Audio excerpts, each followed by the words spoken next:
Authorities announced a huge victory in the war on drugs, the breakup of a giant international heroin ring.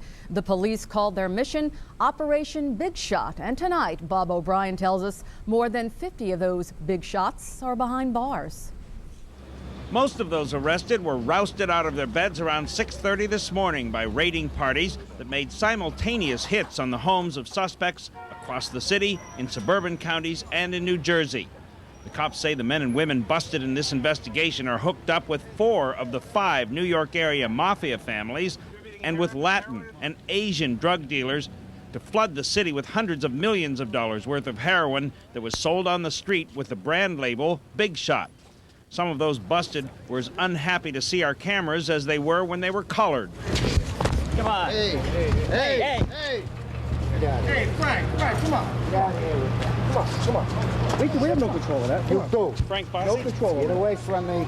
Police Department narcotics cops and investigators from the Manhattan District Attorney's Office teamed up on Operation Big Shot more than 2 years ago after a police undercover who had made a street buy of heroin in Hell's Kitchen started working his way higher and higher in the drug ring.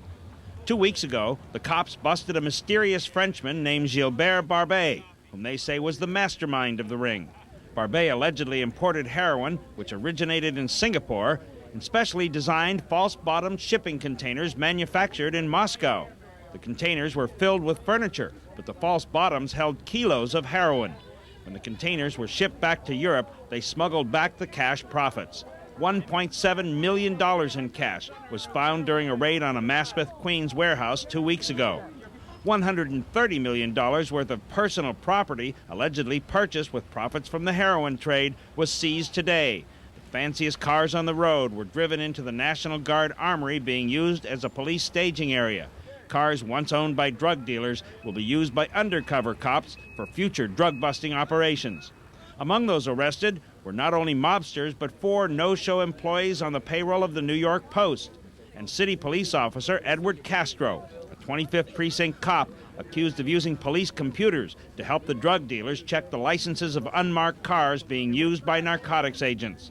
Many of those busted face life behind bars if convicted. Lawmen were willing to display some of the guns and cars confiscated in today's raid, but no official explanation yet of the charges against those arrested.